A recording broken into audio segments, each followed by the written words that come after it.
Thanks, Lauren. And welcome everyone to this webinar on the intersection of systemic racism and voting. My name is Peter Bakken. I'm the Justice and Witness Coordinator for the Wisconsin Council of Churches.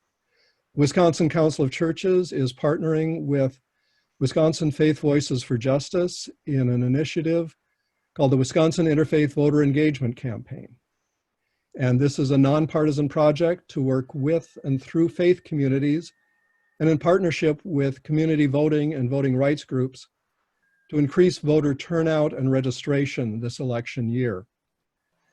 And we're especially concerned to increase turnout from those communities which have traditionally had lower levels of voter turnout and therefore have been underrepresented. Their interests and their voices have been underrepresented in policymaking at all levels of government. And that is why we're offering this webinar on some of the obstacles to voting that are faced by communities of color. And I'll turn it over to Rabbi Bonnie Margulis to introduce herself. Hi, thank you, Peter. I'm Rabbi Bonnie Margulis. I'm the Executive Director of Wisconsin Faith Voices for Justice.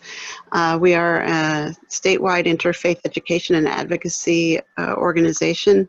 We are very happy this year to be partnering with the Wisconsin Council of Churches on this project, and we're delighted to bring this webinar to you tonight. We're very excited to hear from our speakers who are just amazing people who have been doing great things in Wisconsin, and we're eager to hear from them. So we're first going to hear from Reverend Joseph Baring, who's the pastor at St. Paul African Methodist Episcopal Church here in Madison. Reverend Baring has been pastor of St. Paul's AME for the last 7 years, and he's a former board member of Wisconsin Faith Voices for Justice, and I hope will rejoin our board when he retires this fall. So we're delighted to have him with us, and Reverend Baring is going to start us off with some words of wisdom from his faith tradition, and then we're going to have a conversation with Reverend Baring and with Shauntay Nelson, who is the State Director for All Voting is Local Wisconsin, and Ryeshia Farmer, who is the Rights for All campaign coordinator from the Wisconsin ACLU.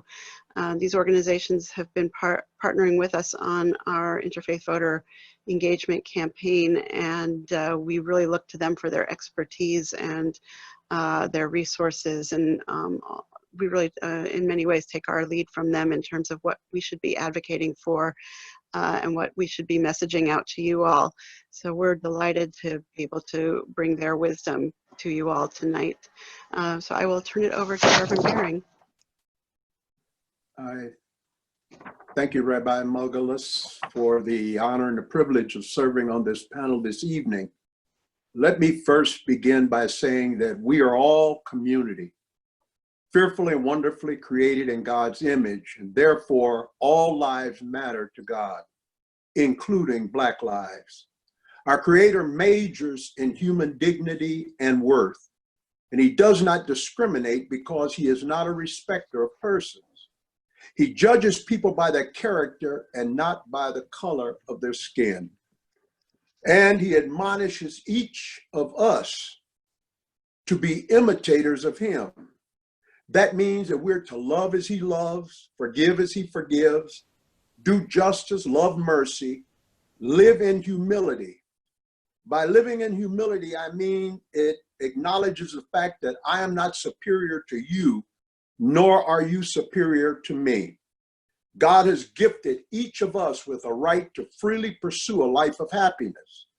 And as community, we are required to work in unity for the prosperity of that community. Having said all of that, with this in mind, what part does racism play in God's desire for humanity? And how does racism impact the life of a person of color who's pursuing that life of freedom and happiness?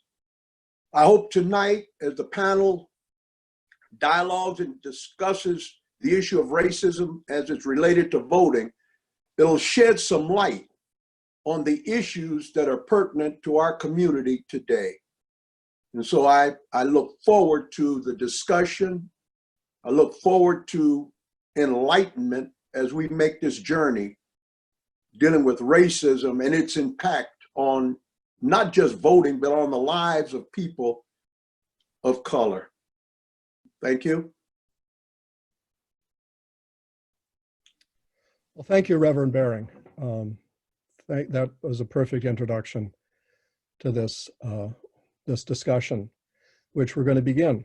And just to kind of explain the format a little bit, Bonnie and I will be taking turns asking questions of our panelists. We'll be directing our questions, first of all, to one member of the panel, but then the others are more than welcome to chime in with follow-up and additional comments on the topic.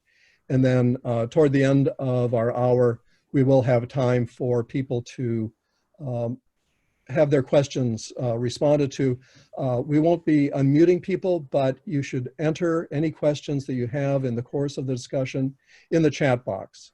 And we will be monitoring that, and we will get to as many as we can toward the end of the webinar this evening to get a response from our panelists. So I will start with a question which I'm going to direct to Shauntay, because I think one of the fundamental concepts that we're going to be wrestling with today is that of systemic racism. And I'd appreciate it, Shauntay, if you could tell us how should we define systemic racism, and how does it differ from individual racism? Yes, well, thank you again, Shauntay Nelson with All Voting is Local.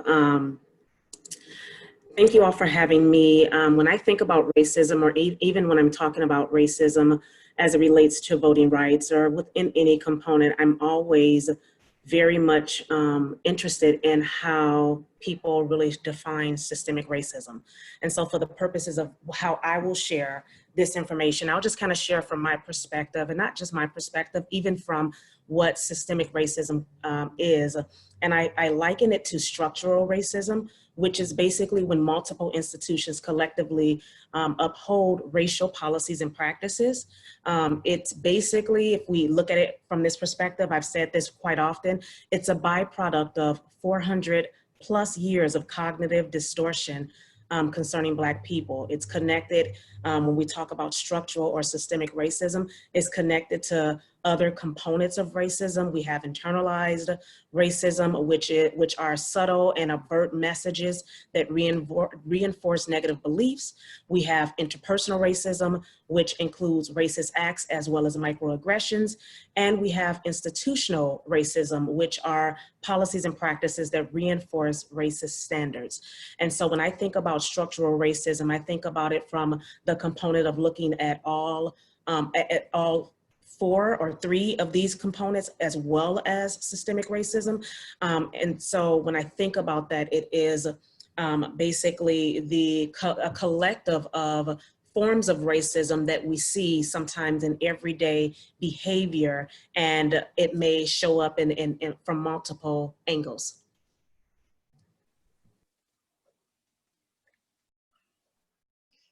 Thank you, Shauntay. So just to remind people, Shauntay Nelson is the State Director for All Voting is Local, Wisconsin.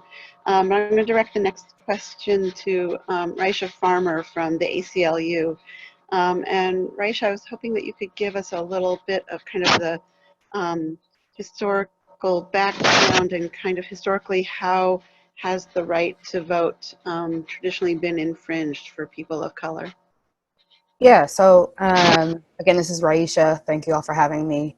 I think historically, the way systemic racism has appeared in our voting processes has mostly leaned toward the sort of institutional piece that Shauntay mentioned, which again deals with policies and things like that. And so, from the very first elections, folks who experienced systemic racism weren't able to vote, right? The first people who could vote were white men, 21 years of age and older, had to own land. And I think what is interesting about systemic racism is that it can be generational. And so I think a lot of the ideals that stem from historic policies that only allowed 21-year-old property owning white men to vote still ring true. And we see that in our current laws, like you have to live at a certain place for a certain amount of time, that sort of thing. And so that's one example. I'll also say that some other places where we've seen systemic racism impact people's ability to participate in elections are polling taxes, voter ID laws, which are a little more recent in our history, literacy tests that slaves had to take in general, but often stopped them from being able to vote. And those literacy tests were impossible for really anyone to be able to take. So those are a number of examples that we've seen historically, systemically and institutionally. Policies exist to keep people from the polls. Thank you.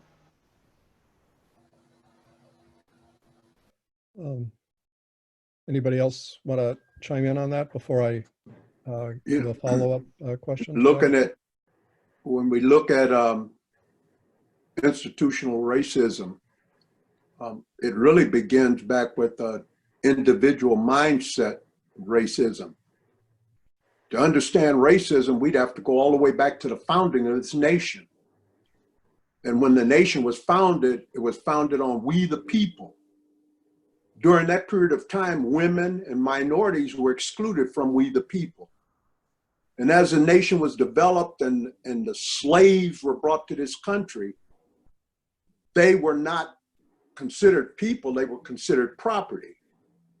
And after the 13th and 14th and the 15th Amendments were ratified, it changed the lifestyle and condition of these slaves.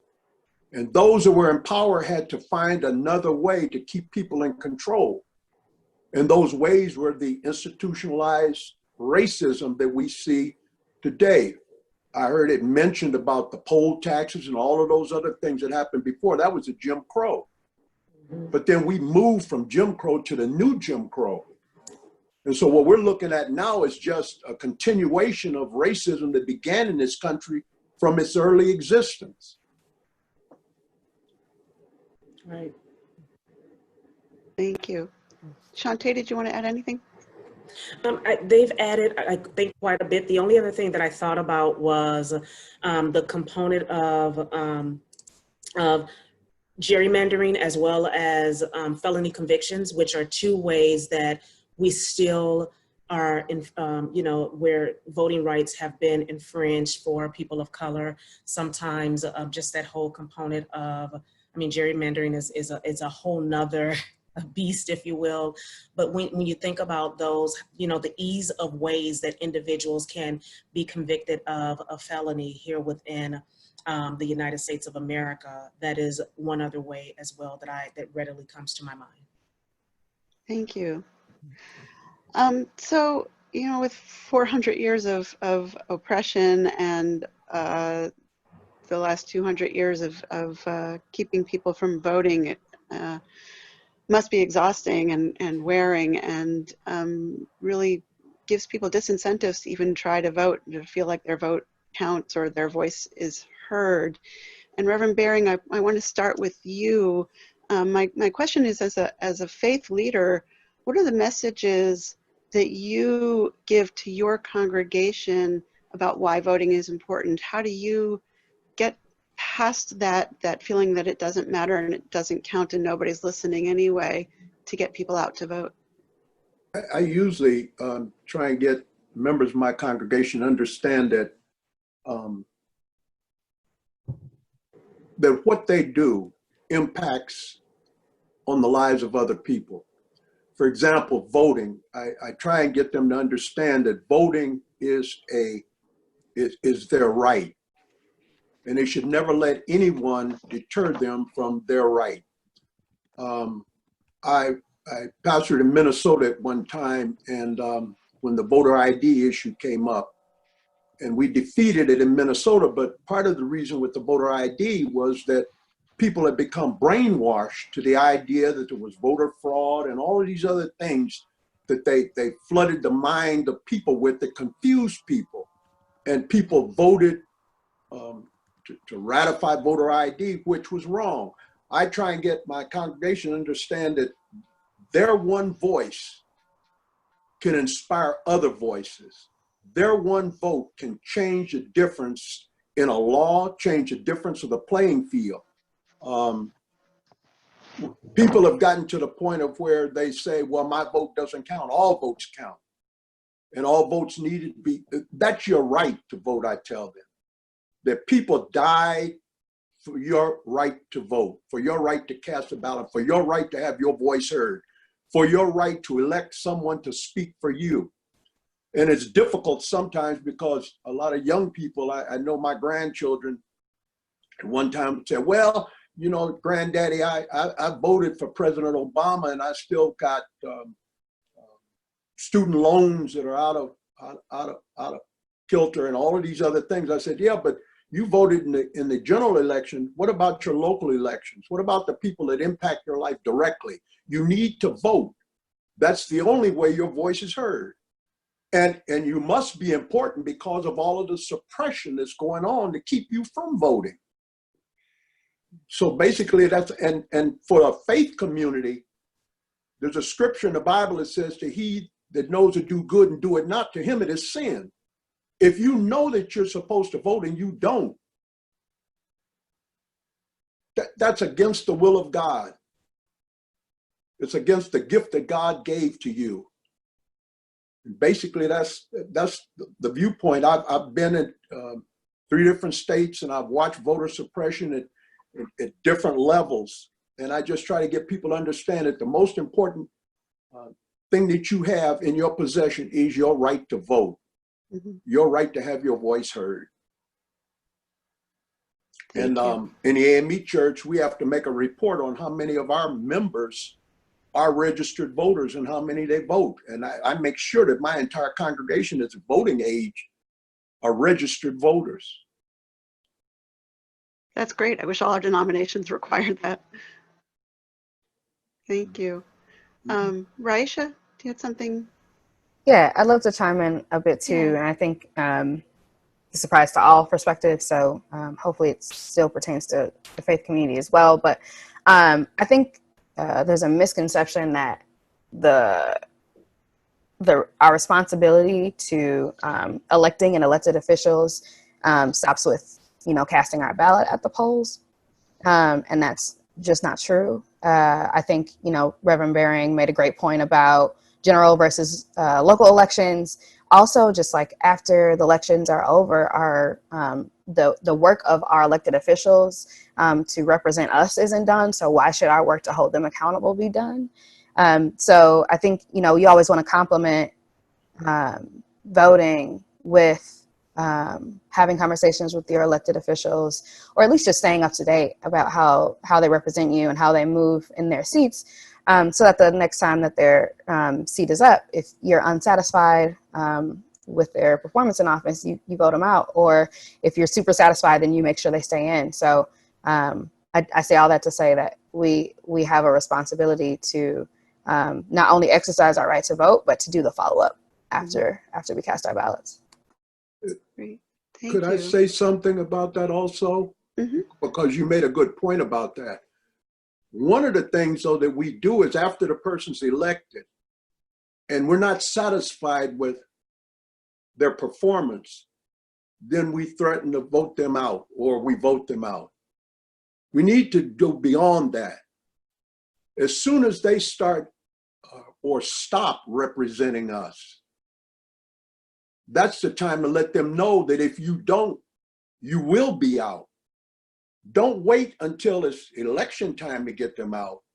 You light a fire under them after you've put them into office. Absolutely. You follow their track record. You keep track of what they're doing, what they're saying. You make sure you call them. You talk to them. One of the things I learned about politicians is they might get 1 or 2 or 3 letters or phone calls from their constituents. When they start to get 10 or 15 letters or phone calls from their constituents, they wake up. And then they believe there's a problem. They start to act on it. So I would say that as soon as you put them in office, then you start monitoring their actions in office. And don't wait until election time. That's way down the road. Mm-hmm. You need to stay on them and hold their feet to the fire while they're in office. Yes, absolutely. Thank you. Shauntay. I was just going to say what both Ryeshia and Reverend Baring are speaking of. It's a process that I call the Electoral Process, and it consists of making sure that people are registered to vote, or making sure that I myself am registered to vote, voting or participating in that voting process, and understanding and knowing that it's issue advocacy. So we can't just vote and then back up. Now we have to think about the issues that are important to us and begin to advocate around those issues, as well as hold those elected officials accountable. And so that's like, that there is like a 5-step process. But then in addition to that, we need to be able to, as we're holding individuals accountable, we need to be able to build our base, develop leaders, and literally recycle that process. I often tell people this, especially in Wisconsin, it is very rare. I'm also a registered lobbyist, so it's very rare that elected officials will run a campaign outside of an issue-based campaign historically in Wisconsin. And so typically, if we follow the history of their campaigns, literally what happens is they run typically on 3 issues, whatever those 3 issues may be, but it's typically 3 issues. So that's important to understand, because I often tell people, as elected representation, they are skilled and versed, and they've rehearsed those 3 issues. Where we come in as constituents is we then need to take the issues that are important to us and begin to educate and advocate on behalf of us and our communities around those issues once those individuals are in office. And so when we think about the issues that impact Black and brown people, people of color, we have to be willing to take our issues to those whom are designed to represent us, and in that way, build relationship with them, build trust with them, but yet make sure that they are aware that we are also watching to hold them accountable. I think when we start looking at it from that perspective, we can then begin to really eradicate, if you will, some of these aspects of suppression.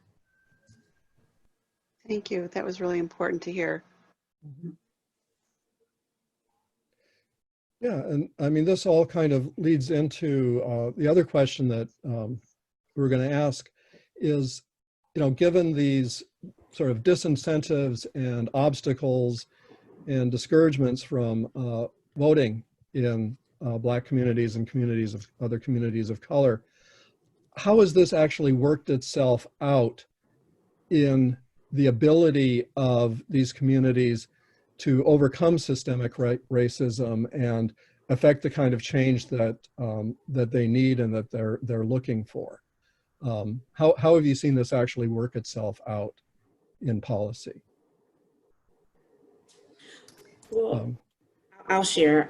Some of the ways that I've seen it work itself out is another thing that people may or may not understand is that when you vote, which is one of the things that I constantly tell people, when you vote, then when you call that representative's office, literally what typically they're going to do is ask you your name, and then they're going to make sure that you are in their district. One of the things that they probably ask your name and your home address. Once they do that, what they're also checking to find out is if you are a voter, right?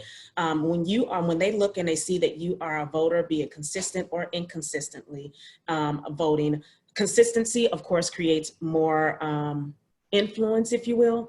But when they realize that you are a voter, you have a greater capacity, a greater ability to be able to really ask for what it is that you want. And I'll use this example. Forgetting the fact that I'm now a lobbyist. At the time I wasn't a lobbyist, but because I'm very active, I vote, things of that nature. There have been times where I've been able to walk into elected officials' offices and ask for certain things just based on the fact that I am engaged. And it's not necessarily for me, it's for the community, of course, but ask for certain things. I think about here in the city of Milwaukee, early voting sites, and being able to say, hey, we don't have enough early voting sites, and really leading that work and working with our Common Council members, not just this year, but even for a 2018 cycle, really working to expand those sites. That we obtain that ability when they realize that, one, we are a voter, two, we are engaged. So when I think about how things have worked themselves out, I can see that those are ways. I mean, we also have on the flip side, and I'll share this really quickly, how individuals, people of color, Black and brown people, are limited by things like voter ID laws and the restrictions around those laws. Ryeshia talked about that earlier. And so when we think about that, we can look at the fact that usually when we, like, even though ID laws are free, or IDs can be free, or they can be obtained for free here in the state of Wisconsin, even if you don't have a driver's license, I mean, even if you don't have a birth certificate or a social security card, there's still a way. We have a process, it's called IDPP, where you can still obtain an ID. But sometimes there are still challenges because we have expenses that are connected to that, that ID. Even if it's not the documentation needed to obtain the ID, we have to also consider the obstacles that people with disabilities, the elderly, or people living in rural areas have to consider when it comes to transportation, and or for those who may live in more urban areas, what we have to endure if there's a need for the cost of parking. So just trying to think through, I guess, from both sides, how it can work for us if we are engaged around voting, and how certain laws disenfranchise us when we're not engaged around voting. Yeah, I think it's really important to lay out that balance and the dichotomy, Shauntay. So thanks for doing that. But I also just wanted to say plainly, like, the fact of the matter is, like, if people aren't allowed to vote, then there's so much less representation again. And so what the reason that representation is so important is that there's a certain level of insight and perspective that you just won't have for a community that you don't represent, right? So, for me, it's important to have elected officials of color in office because they think about the things that Shauntay mentioned. They're going to think about some difficulties that systemic racism has perpetuated for Black and brown voters, like, having the funds to purchase your ID, having the transportation to be able to go to the DMV and get that free ID. These are all the things that not every other elected official might think about.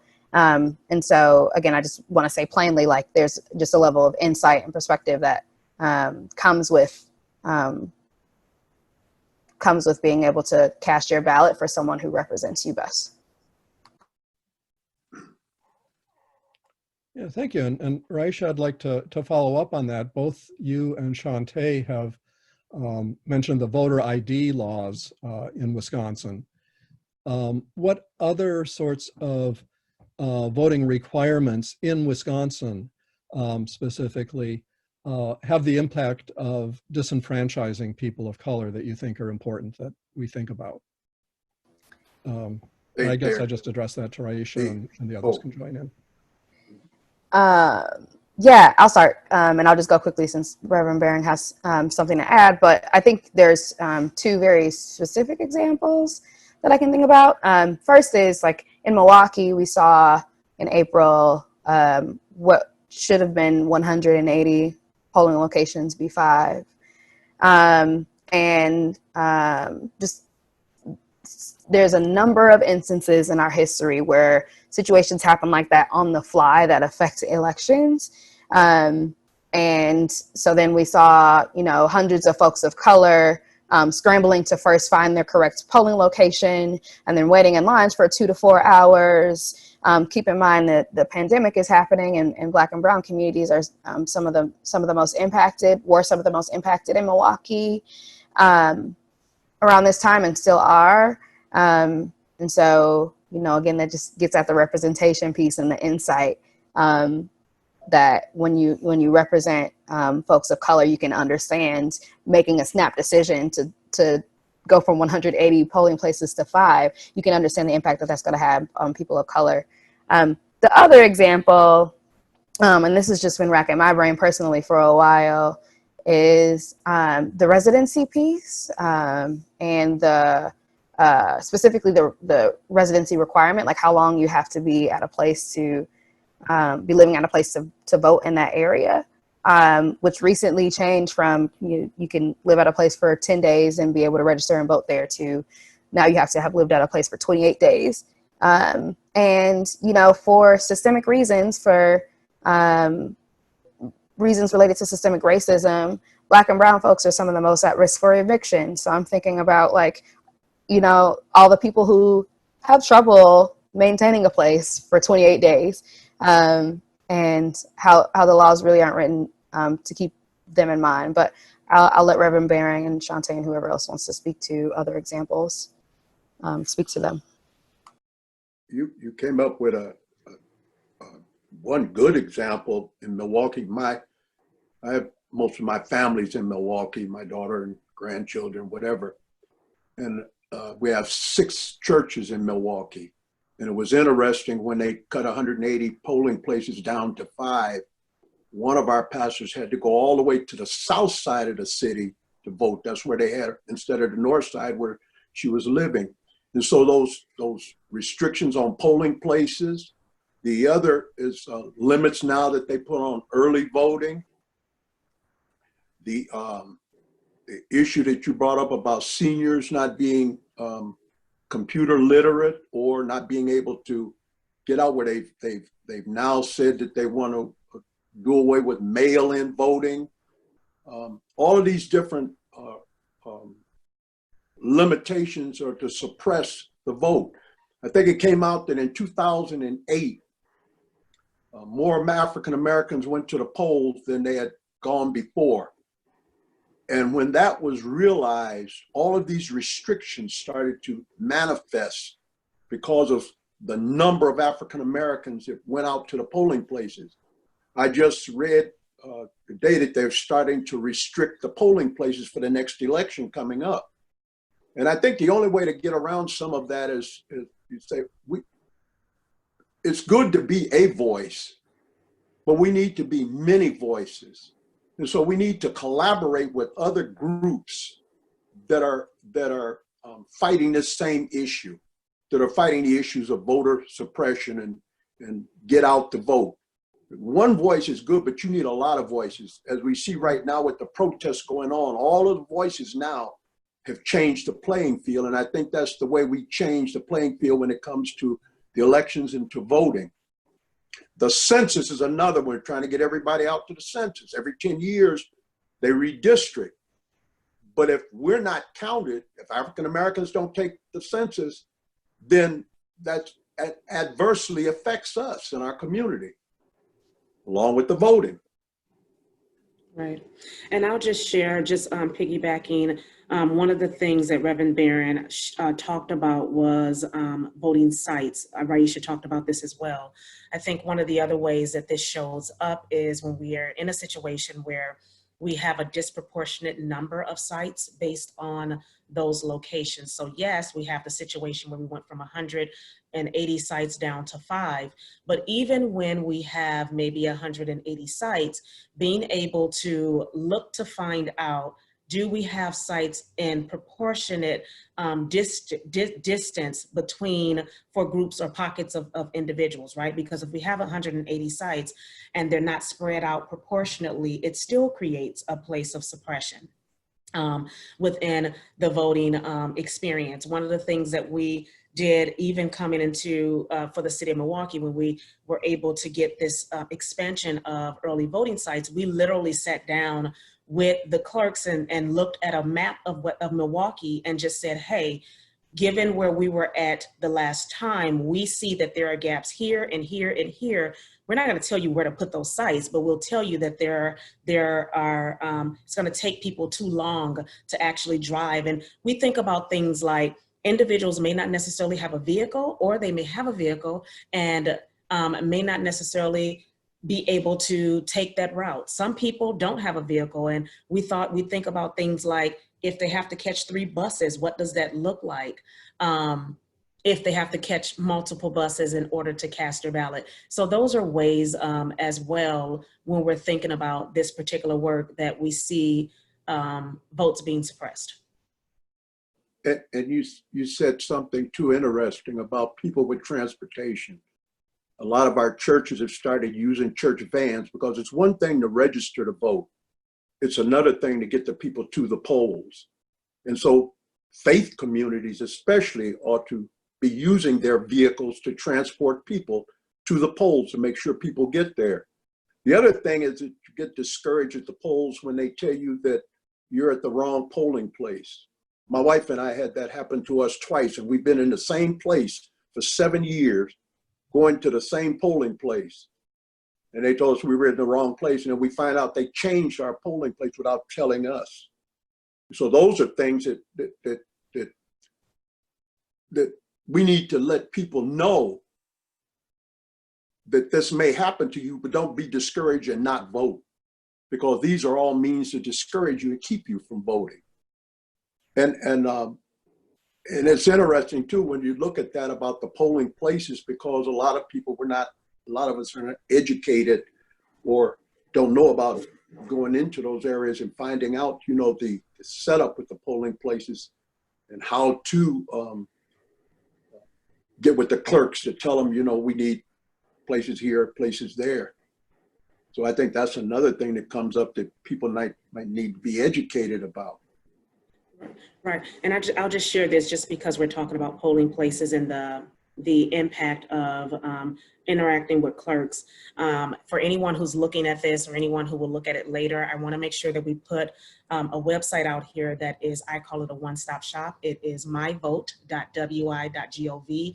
You can log on to that particular site. You can find out where you go vote, who's on your ballot, who your clerk is. You can register to vote. You can do so many things on that particular site. It can be done in both, I think, English and Spanish at this point, but it is a state website, and you can find a lot of that information out. So again, myvote.wi.gov.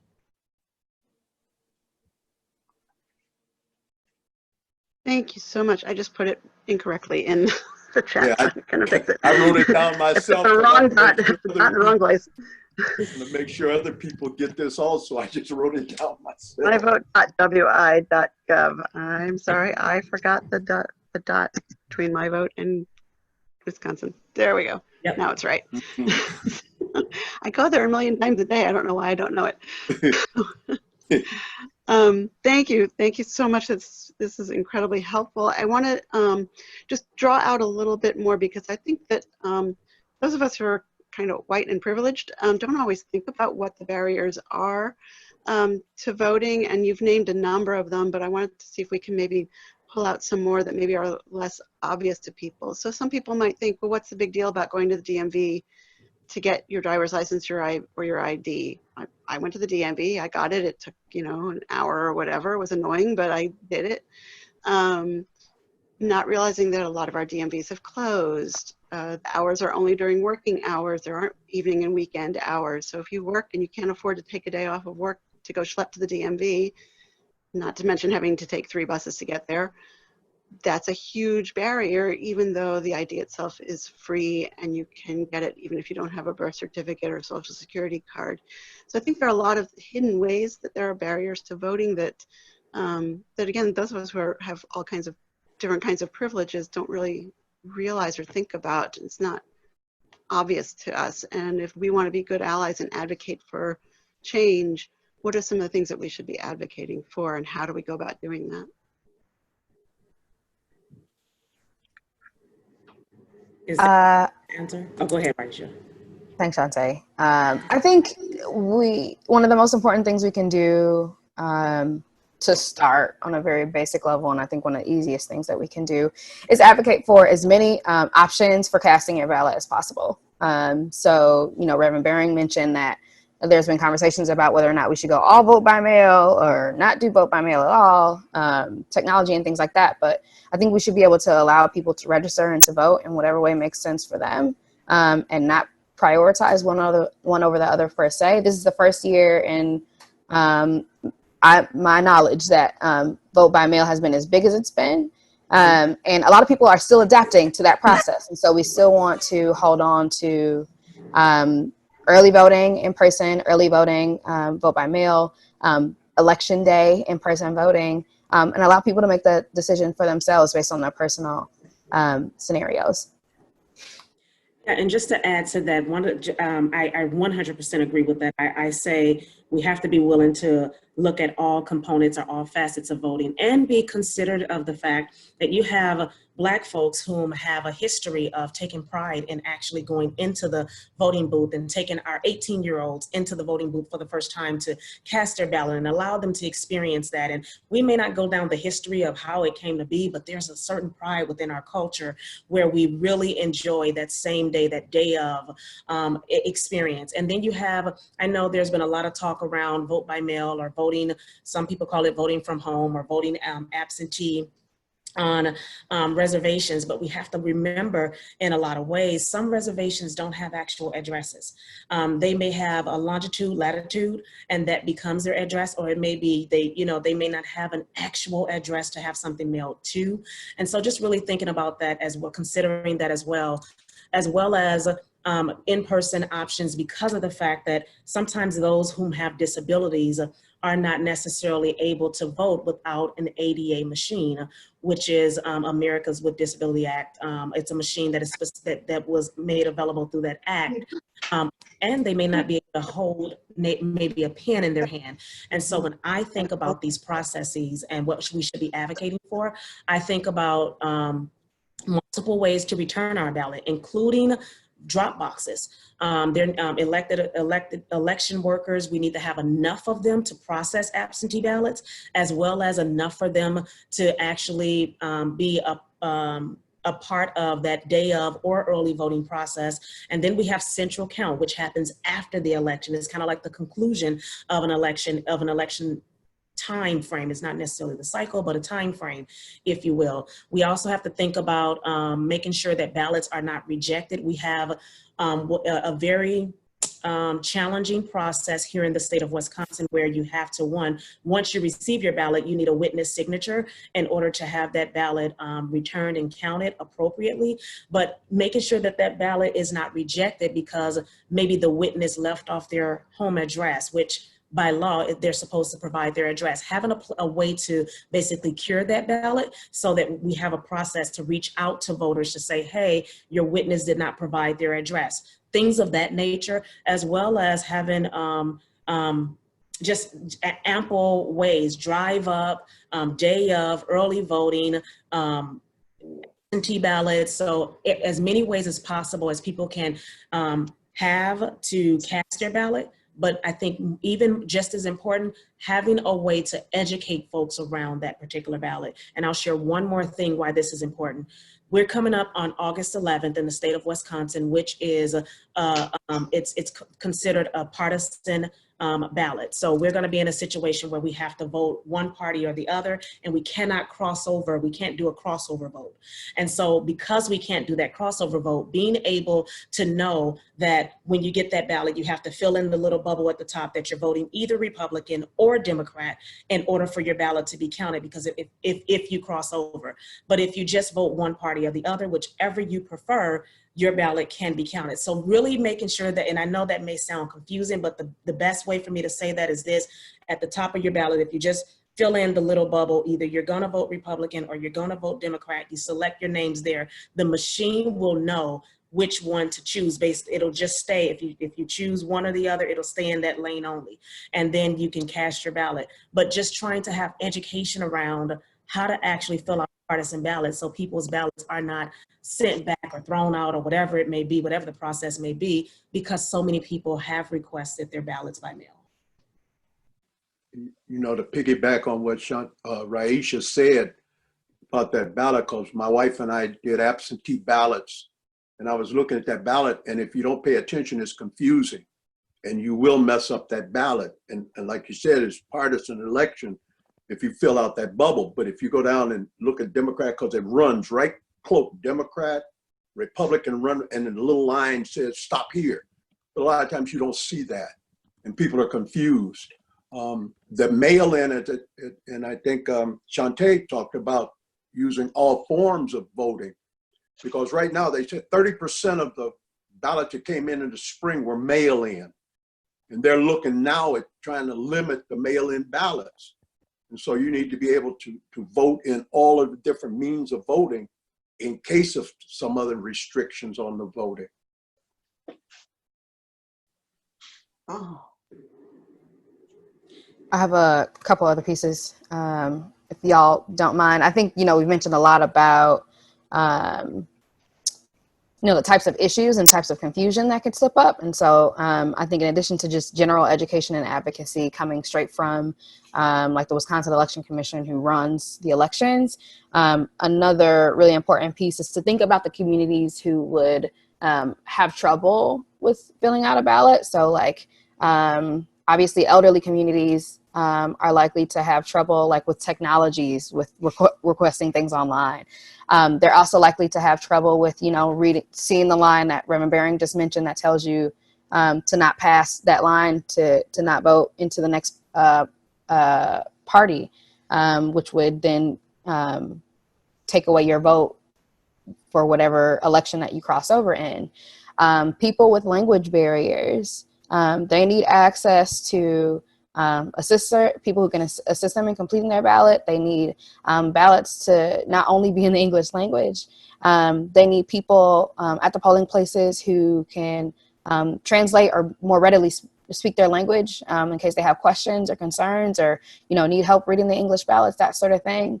I just think there's work that we can do to think critically about the communities that might have trouble with little things like being able to request and read their ballot, and we should be advocating for solutions that mitigate some of those concerns and take away the trouble that they might have. Great. Thank you.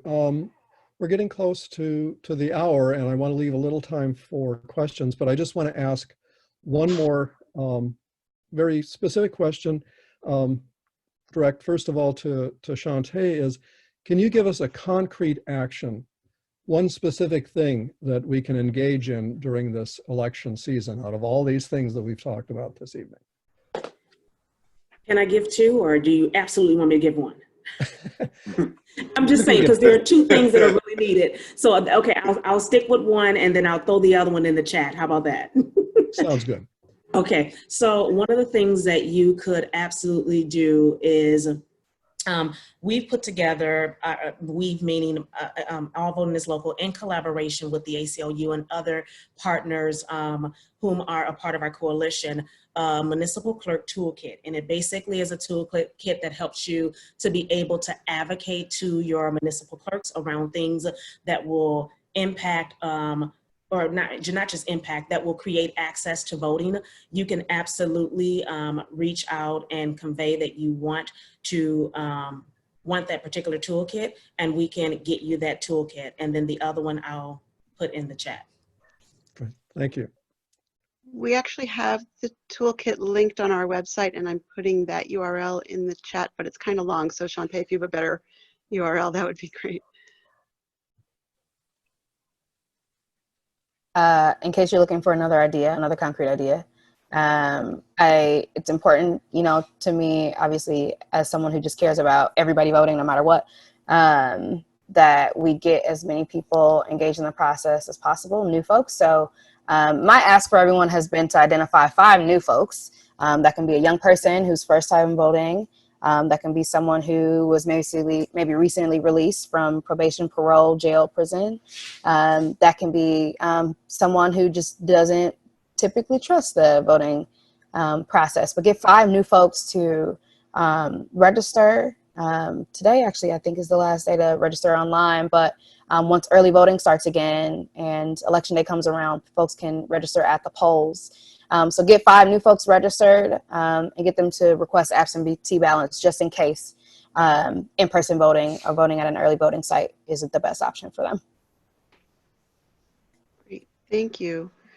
And if I remember correctly, August 6th is the deadline to request your absentee ballot? Yes. Good, thank you. Although the mail system being what it is, everybody should get their ballot request your absentee ballot today, because by the time you get it and you return it, it's got to be returned postmarked by Election Day, correct? Right.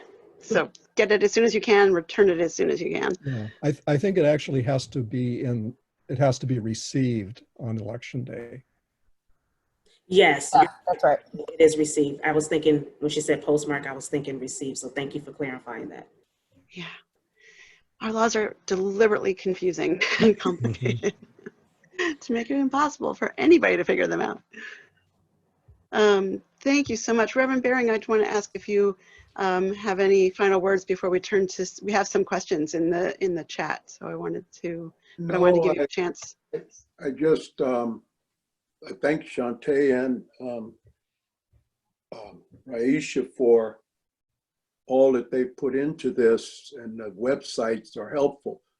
I look back with just voting and the whole issue with systemic racism and the suppression of voting and all of the things that go on around the country to suppress voting. And it's more than a notion to get people registered, to get people to the polls, to get people informed of candidates.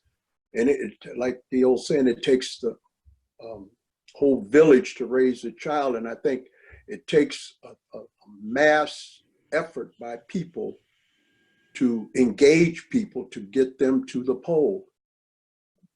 This year, election November, it's so important for people to get to the polls and vote this time around. Whatever happens this next year will impact my grandchildren and probably their children. So I think this is an issue that should really be lifted up. I know all of the other issues that are going on with gun violence and whatever, but right now the main issue before us is voting. Mm-hmm. Thank you. So I'm looking at some of the questions in the chat, and Daniel also will chime in with questions that have come in through Facebook.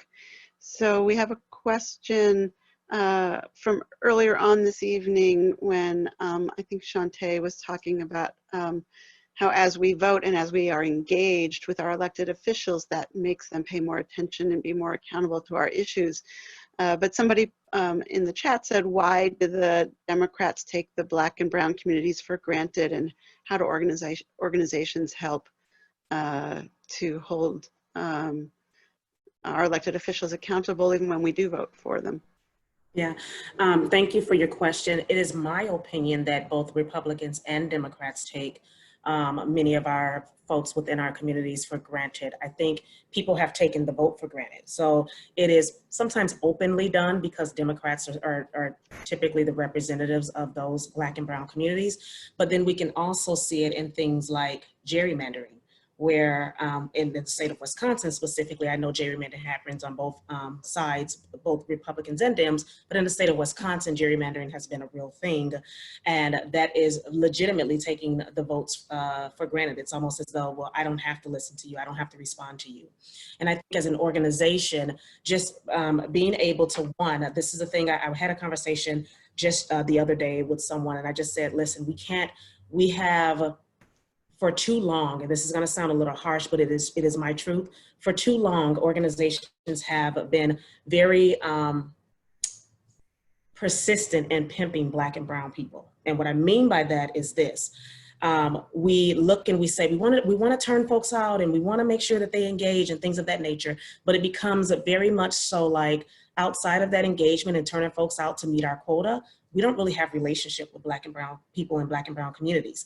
And so my thought process, I was speaking with someone and they wanted to know kind of how do I talk to, how do I get folks to turn out and what's the messaging? And I just told them, I said, listen, I told them a Facebook page to go to. I said, go to this particular page, see when the next protest is, and go out there and talk to the folks on the front line. And so from my perspective, that you don't have to go that drastic as an organization, but I will say there is a real need to build relationship with organizers as well as Black and brown people if we're really trying to encourage folks to turn out, because no one, I don't care what your race is, I don't care what your creed is, no one wants to feel like they've been used. And so whether that is used by Democrats or used by Republicans, so many times we have pimped Black and brown people for their vote. They don't have confidence in anything that we're going to say because we come with the same thing every cycle, like, oh, it's important to turn out and this is why it's important to turn out. But then when those same individuals are out there marching for their lives, we're out there marching for our lives, or we're out and we're standing against something that is serious, we don't see those same organizations backing us up. So I think from that perspective, really, if we're going to get into this, when we talk about systemic racism and systemic change, I've always said, I'm after the change. I want to work myself out of a position and not just maintain so that I keep a job. I have to position myself where I'm doing things that are borderline radical to radical, so that I can change the system. Because in order to change the system, it takes all of us getting involved in a real way on the ground, not from this high level. I just want to make sure that I give you funding and I throw a bunch of things at you and tell you a bunch of strategies and all of that. No, get in this fight with us and help us to change. Use your organizational power to help to change some of these laws. I think Thank you. That was well said. A long time ago, I used to sit and say that I was just for one party. And after I became a pastor, I found out that I'm for the person that's going to do the best for my people. I don't care what party you are, or the one that's going to be the best for my people, the one that's going to collaborate, that's going to be on the ground with my people. And so I think that's one of the misconceptions we have as people of color. And I think Ryeshia said that pimping Black and brown people, because if you look at it, we're still in the same position we've been in for years with disparities. We voted Democrat, we voted Republican, well, we're still in the same position. People tell us one thing before they're elected, and then we find ourselves in the same position. So we need to be educated. We need to elect people that are going to serve our best interests. I don't care whether it's a school board, I don't care where it is, whoever we elect, whoever we put in, has to be somebody that is going to help us. Thank you. Ryeshia, did you want to add anything before we go to another question? No, I think Reverend Baring and Shauntay nailed it. Thank you. So it's a very practical question, and I know it's something that we've all been talking about in our different coalitions. Is there a plan to provide poll workers in Milwaukee? And I know that's a huge concern, not just in Milwaukee, primarily Milwaukee, but not just in Milwaukee, of how we're going to recruit poll workers. I'll say yes to keep it quick. So I've been working with the newly appointed clerk, and we have a call tomorrow with a new hire that is the deputy there, and we are working through infrastructure to carry out that plan. So hopefully within the next week or two, we'll have something that can be pushed out. Great, thank you. Just want to ask Daniel if there are questions coming in from Facebook that we want to answer. There have actually not been any questions yet from Facebook, so I think our viewers are hopefully understanding everything. Great, great. So I know this, that I think Shauntay mentioned this, but just to emphasize a little bit, if we could, maybe Ryeshia, if you could talk a little bit about the importance of the census and the connection between the census and voting. Sure. So the census deals a lot with, we talked about districting. The census lets us know who is where, essentially. So who are making up our communities? Where do they live in the communities? How are we properly, ideally, how are we equitably distributing resources to these different communities? That includes money, that includes, social services, a bunch of different things. But the census just helps us know who is where, and so we can make sure that we're sharing resources evenly across our different communities. The way that relates to voting, most obviously, is when it comes time to redistrict and look at where our voting districts are. The census helps inform how evenly we're drawing the lines or not. And so people participating in the census not only determines, what resources are going into your community organizations, but it also determines, how far your voting district stretches ultimately. And so, one argument is, even if you're not voting for yourself, vote for the people in your community who really care about what happens to it, because otherwise the lines may be drawn to minimize the resources and the voice of your district. Thank you. So I have a question for the process right now of picking people for the panel that's going to do the redistricting. I know I received a notice about that. They're getting ready to start setting up that panel for the people who will be on that panel for redistricting. Mm. And so it's really important. Yeah, something we all need to be paying attention to. So I have a question for Shauntay and for Ryeshia. What can people do on election day if they either themselves are coming upon a barrier to voting, or they see somebody being discriminated against, or for some reason having their ballot rejected? Is there any recourse that anybody has? Yeah, there's two things. First, they can call election protection. You can call election protection now if you're having trouble, registering or requesting a ballot or whatever have you. And the hotline number for that is 866-OUR-VOTE. Election protection is full of a team of lawyers, national lawyers, but some of which are also in Wisconsin, who can help, who know the voting laws best, who can answer your questions. But if your vote is seriously being disenfranchised, they can best give you counsel on what grounds you have to take further action, aside from just getting your questions answered. But typically on election day, I know in the state of Wisconsin, this is true, especially in Milwaukee, there are what's called legal observers who come from a number of different groups. I know the ACLU of Wisconsin has a few legal observers on the ground, but these are people who are trained to understand what poll workers are legally responsible for, and how election processes at polling places should legally work. And so they're observing to make sure that everything is running as it should and smoothly, and that folks are not being disenfranchised. So I hope if it brings anyone any solace, we deploy people on the ground to make sure that, wherever people's votes are being disenfranchised, we can either speak to the white coat, I can't remember the name of the person right now, the chief inspector, who's on site for a polling location, and ask, what we can do about this. Or, we'll take that back to our organizations and decide if there's any further advocacy that needs to happen to make elections run more smoothly and not enfranchise upon people's rights. And I'll share. Go ahead, Shauntay. One more resource. I'm sorry. It's also an ACLU. So I'll share this as well. On election What day. I forget. No, it's okay. On election day, but even now, there is a Facebook page called Wisconsin Election Protection. And you can share, and that particular page is also monitored. It's monitored very consistent on election day during that election process.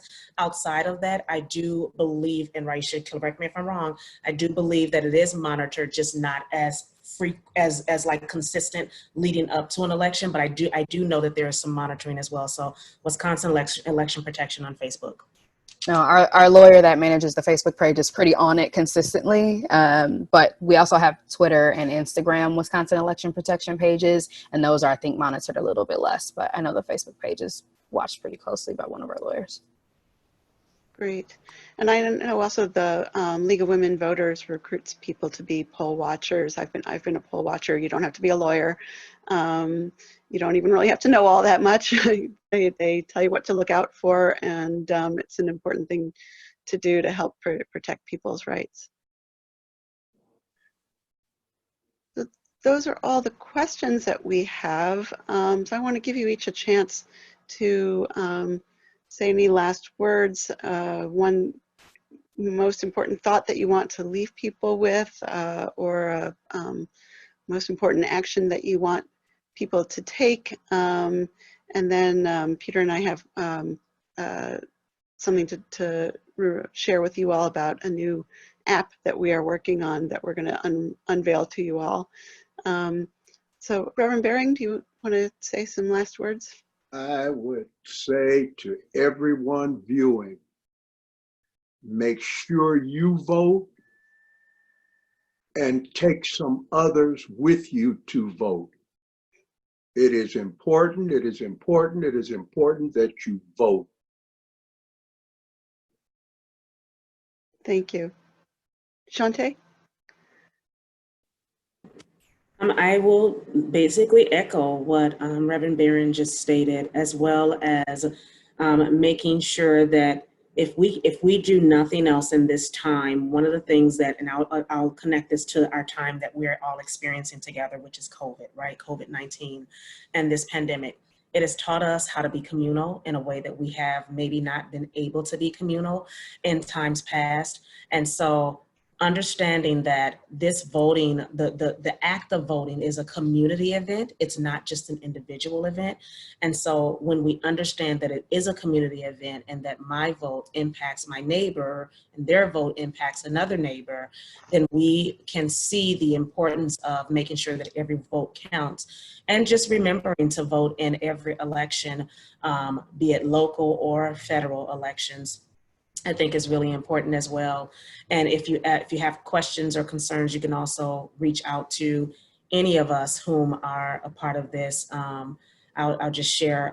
You can follow us at Voting is Local, as well as there's another thing that you can follow, which is Vote, and you can get updated information around electoral processes, as well as when laws change concerning our elections.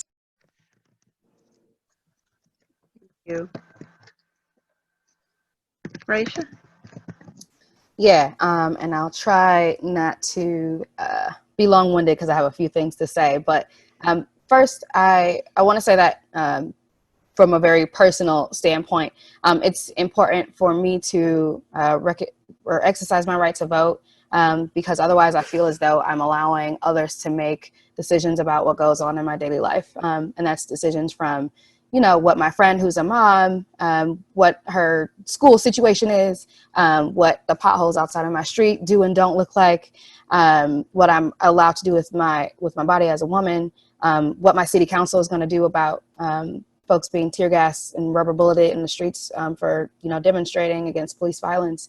And so, like, if I want to have a role in all those conversations, I think voting is a major way to do that. And so I encourage you all to just think about day to day, you know, what are the things that you feel like, man, I wish I had more control over, like, man, I wish I could change this thing. Who's responsible for that thing? And then who should you be voting for as a result?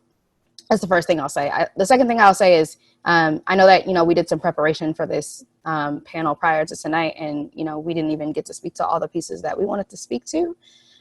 This is also just an hour, 10-minute conversation. You should definitely continue talking to other people, because you just got a few of probably a million perspectives. The way that systemic racism impacts people is endless. Unfortunately. And so, like, there's a lot more to learn and a lot more conversations to be had. So please take opportunities to continue learning and to continue doing your own mental brain work outside of this. The last thing I'll say is that the ACLU, now that we've launched a voting rights campaign this year, we're looking for volunteers who are interested in working on voting rights. And so one major example is we have a phone bank coming up that will start this week. We're hosting a training for that tomorrow. There's a number of other ways that we've been working on voting rights this year, and I'd love to get anyone interested involved. So I'm going to drop my email in the chat, and if you're interested in engaging in the ACLU's voting rights work, then please reach out.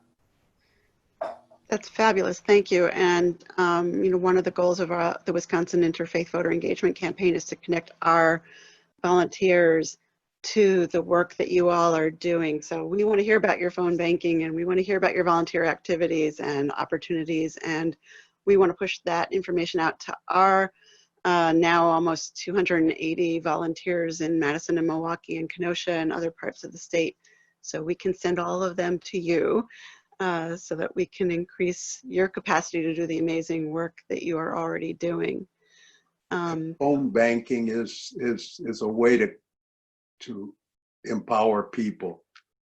That's the way we defeated the voter ID in Minnesota, with the phone banking, and changed the mindset of all the people that were in favor of that voter ID. And they told us we would never get that overturned, and we did by phone banking. And so they don't have a voter ID law in Minnesota now. Thank you. Thank you. Let's take inspiration from that. Peter, do you want to say something about our relational organizing and wrap us up? Sure. And I'll try to say it as succinctly as I can. Each one of us is, within our social networks, we're the best messenger. We're people, the people that we know where we're coming from, they trust us. We can be good sources of information and encouragement to those people. And what we are launching is relational voting. It's working with, it's recruiting volunteers to reach out to the people that they know, friends, family, neighbors, coworkers. Unlike phone banking, it's not, cold calling people that you don't know, that don't know you. But it's reaching out, letting them know important information about voting, talking to them about why voting is important to you, learning about what's important to them. And what we're wanting to use, what we're sort of rolling out, is a tool that people can use on their computer or their phone, which will help them to build their list of contacts. They will receive periodic calls to action, topics and things to talk to their networks about, not a script. These are sort of like natural, organic conversations, but different topics at different times that people can reach out and talk to their friends about. And, then, kind of, track and report so we kind of know how this is working. But what's really important is that this has been shown to be an extremely effective way to get new voters or people who, haven't been very consistent in their voting activities to really, to turn out the vote. And so I invite, everyone on this call to stay in contact with the Wisconsin Interfaith Voter Engagement Campaign to learn more about it, because it's a very simple way in which people can volunteer to be messengers about these important issues, and to help build the kind of groundswell of voter engagement that we really need to see in the state if things are going to change, and if our elected officials, whoever they wind up being, know that they're being watched and being held to account. Thank you, Peter. I want to thank our speakers. This has been so amazing, and I definitely want to echo Ryeshia that this should be the first of many conversations, and that there is so much more to learn and to wrap our brains around and to wrestle with. Thank you so much for being willing to share your experience, your expertise, and really your own experiences. It's so valuable. Thank you. We will have this the recording up on YouTube shortly. Please, everybody, follow up with the information that's been put in the chat. Follow up with All Voting is Local. Follow up with the ACLU. Please be available to volunteer and to be part of this important work. Thank you all so much and have a wonderful evening. Do the same Bye all. thing. Thank you. Thanks, Good everyone. night. Good night. Good night. Good night.